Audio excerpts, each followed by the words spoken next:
imagine that the city of Richmond had a population of 23,000 people back in 1941 at the time of the war. 23,000. 23,000. And if you can imagine also that the UC Stadium was built for 80,000, and imagine 23,000 people in that stadium, every man, woman, and child. And that at the end of the war, the city of Richmond had a population of 130,000. It's only 104,000 now. We had to absorb that many people without the infrastructure to do so. So when was there 23,000? 23,000 in 1941. And at the end of the war? At the end of the war, 130,000. And why was there such an increase? Because Henry Kaiser brought into the city of 23,000 a workforce of 98,000 people. To build ships? To build ships. Wow. How many of those were women? I'm not sure how to answer that, because the sequence in which people were hired into the defense industry was that first were hired the men who were too old to fight, and then the boys who were too young to go, and then single white women, and then married white women, and then in 1943 black men, and not until late in 1944 black women. So there's no way to get those figures. Sure. Thank you. Question here, what were some of the qualifications that they were looking for? They had to have hands. Didn't matter what kind of hands they were, or what color they were. But if you look at, see where the building is daylighted through this is a very energy efficient building. This was designed by Albert Kahn and built in between the years of 1929 and 1931. Built to assemble Ford Model A's, and was taken over during the war to assemble Jeeps and tanks. I believe they completed 43,000 of them for shipment to the South Pacific. Also, it's important to know that that workforce was made up of the people that Henry Kaiser recruited. He did his most aggressive recruiting in the 5 southern states, because that's where the greatest pool of unemployed people were. So he brought into Richmond a workforce of 98,000 black and white Southerners who wouldn't be sharing drinking fountains or schools or hospitals or even cemeteries or any public accommodations for another 20 years back in their places of origin. That wouldn't happen until the 60s. And there was no time for diversity training or focus groups. Did you work during that time? Yes, I did. I worked in a segregated union hall because the unions were not yet racially integrated. And what did you do? I filed 3x5 file cards for people who were moving, changed addresses to save the world for democracy. That was it.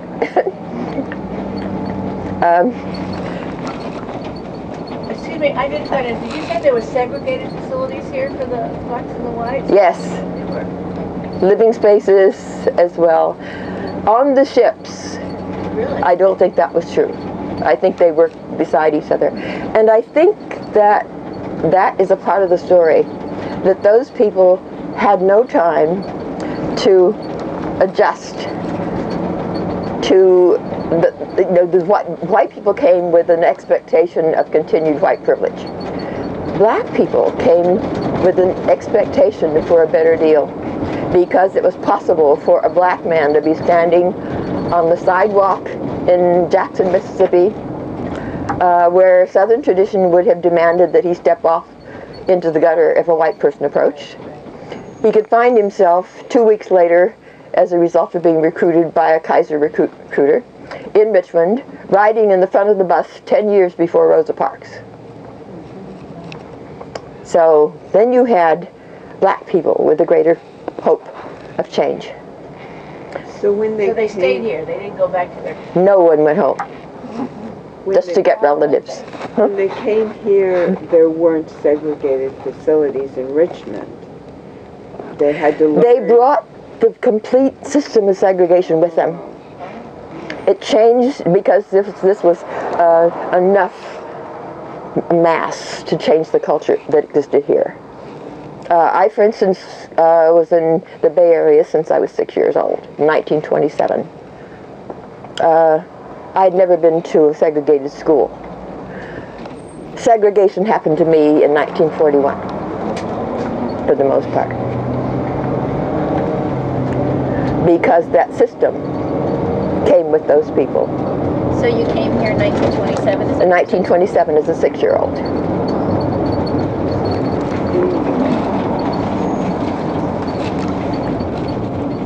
So it was the chaotic time in which those people behind a man with an 8th grade education who had never built a ship. He was a cement contractor. He came here from having completed with Bechtel the Hoover and Grand Coulee dams. He was, as I say, a cement contractor. He believed that if he could be allowed to use the mass production techniques that Henry Ford had introduced into auto manufacturing, that he could revolutionize shipbuilding, which he did. And with his work crew of 98,000 sharecroppers, for the most part, by the end of the war he had completed 747 ships in 3 years and 8 months. They were literally launching a ship a day out of Richmond. A ship a day. One of those ships, which was the Perry, was built in 4 days, 15 hours and 29 minutes, from the laying of the keel to the launch. It would take him 6 years to get the permits through council at this point. So you couldn't duplicate that effort. But you also would not have left behind toxic lands. This was far before the development of EPA, so that Richmond still suffers from brownfields. All of the agriculture here has to be in raised beds, so that there was a cost to it. But that feat in shipbuilding has never been equaled. Henry Kaiser's #1 shipyard was here where you see Sims Metal. You see where those piles of metal are? That's a recycling operation. That was the site of Henry Kaiser's shipyard #1. And we're heading for shipyard #3, which is the only one that was built to be permanent. The rest of them were all built as temporary and mostly had been either torn down or rotted away. Barrett Avenue, which is what we're on, Cutting Boulevard is what we're on, would have been lined with subcontractors, because Henry Ford didn't so much build ships as he assembled them, like you do Tinker Toys or Legos.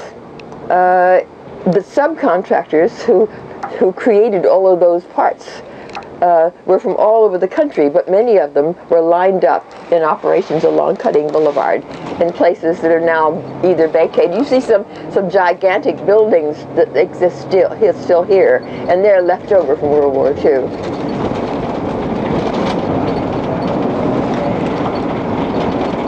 At one point, you're hitting for Point Richmond now. At one point, this was the home of Pixar Studios. Steve Jobs, I don't think, could get permission to land his helicopter here or whatever it was.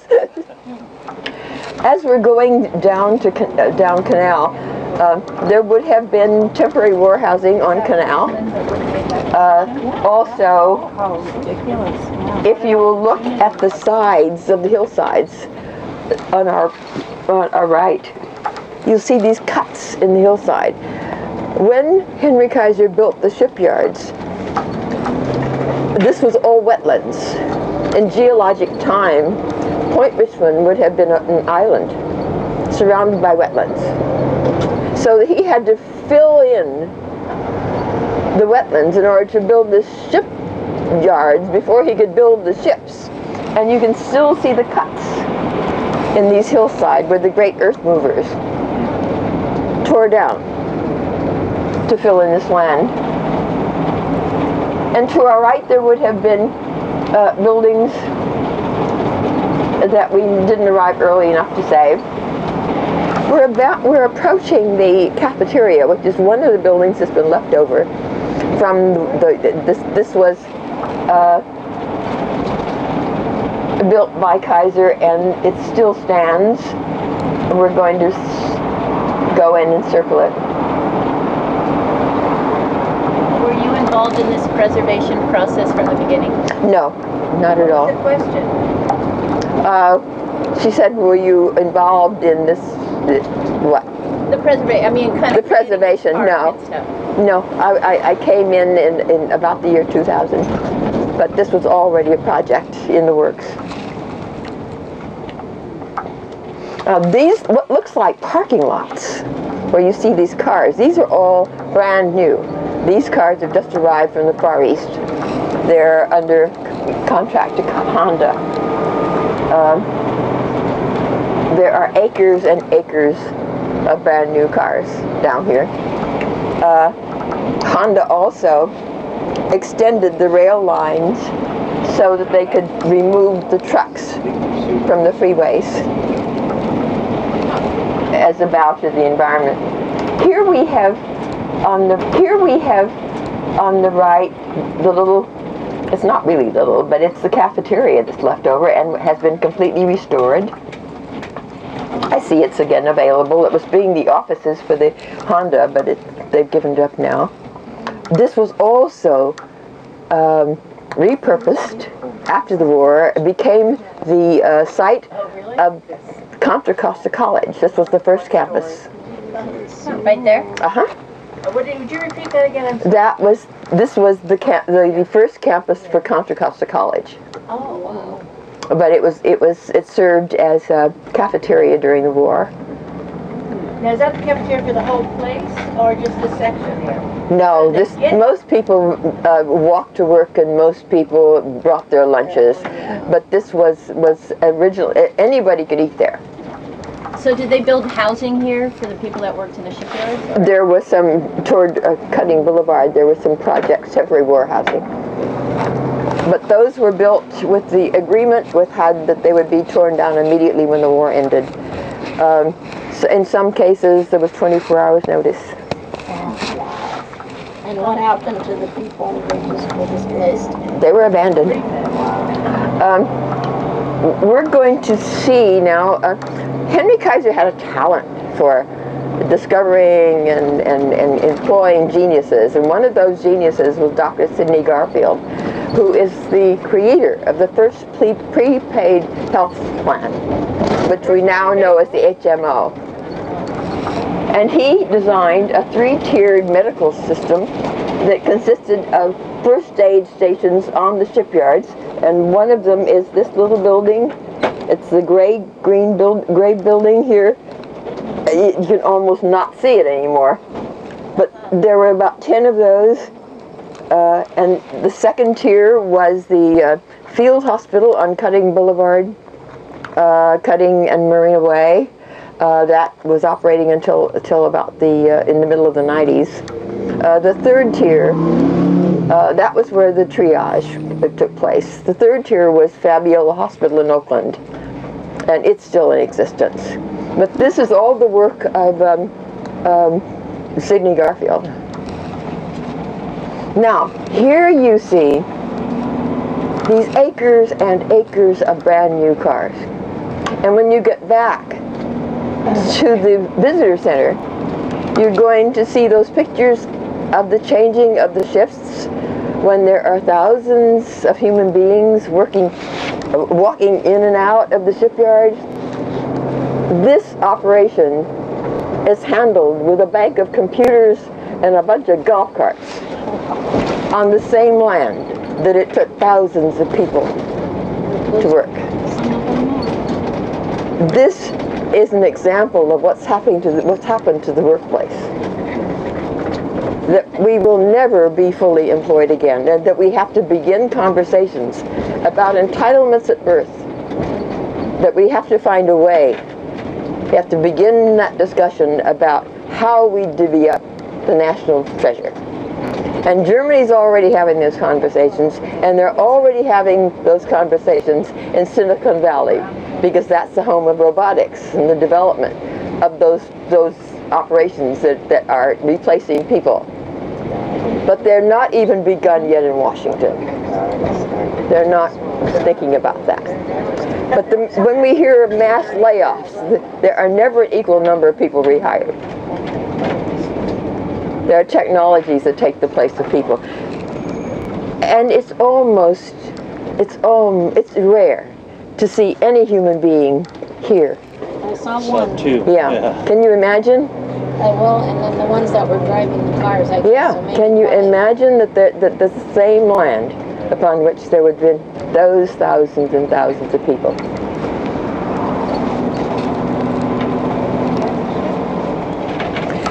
They can tell you where every single car and every single feature it has, every color is.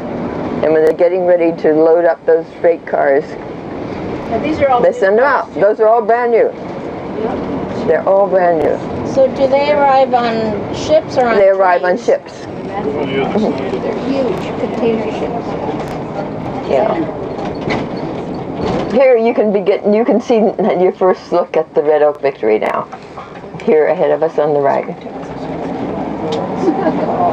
We're going to get out here, so there are 4, 5, I guess, ways where the ships were constructed in these dry docks that are now filled with water, but they were dry. But here on our left is the machine shop, which has been completely restored to historic preservation standards, and it's being used by the auto warehousing. And ahead of us is the old warehouse, where once the ship was completed, it was brought around to the front of the old warehouse, where all of the things needed on that ship were stored and were packed on then to go into the Pacific. And that building is proof of Henry Kaiser's status as a cement contractor. The paint sheds will be taken over and repurposed, and we'll be able to visit it. The old warehouse is under consideration as a storage place for the Maritime Commission. And I want you to see that nature has taken over the whirly crane, and there's an osprey nest at the top. Oh, cool. Isn't that wonderful? Yes. And I can hear Mama saying to Papa, "These humans, they are so considerate." In the nest. Yeah, there are now 4. They have babies. Can you imagine? I think that is such a comment. It's so great. Okay, well, let's come up here.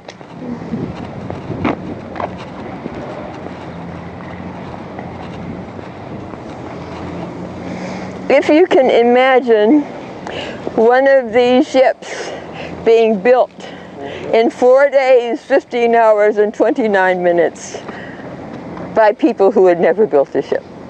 That's enough to build a park around. Isn't that amazing? Right now, that ship has been restored. It's going to sail in November. Really? Veterans Day weekend, it's going to take its first space trip. It's been restored by men who either sailed on her or ships like her during World War II.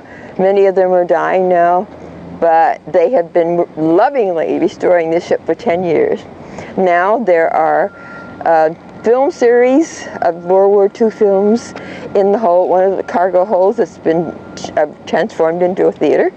There are pancake breakfasts on some Sundays where you can have breakfast on deck, and there are docents that can take you on to. Unfortunately, it's not accessible. You can't get onto it unless you are mobile. But it really is an amazing thing. But look at that. So I want you to come up here.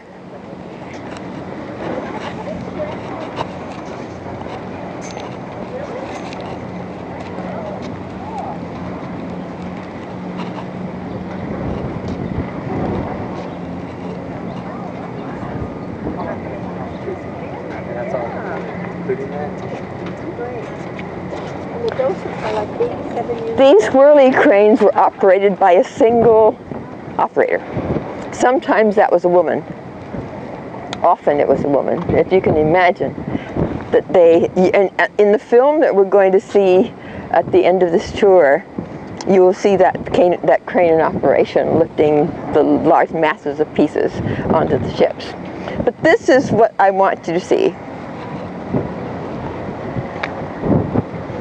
When this dry docks would have been fully operational, there would be a lock, gates at the end, and this would have been dry. Those steps go down to other tiers. That's what the workmen worked off of, those tiers. Where the arches are, the tools would have been kept in those places. Now, up at Sossoon Bay is the mothball fleet, and it is rotting into the water and befouling the bay. And because of that, under government contract, those ships are being stripped of their whatever valuables are on them, and then towed by tug through the Panama Canal to Galveston, Texas, to be dismantled. What? Oh, for heaven's sake.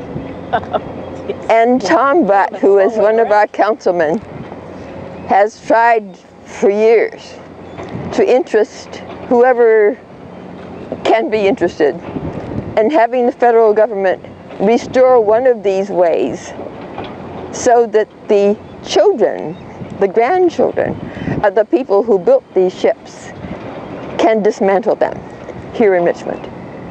Oh, wow. And would that not be just incredible? Amazing. Yeah, that would be poetic.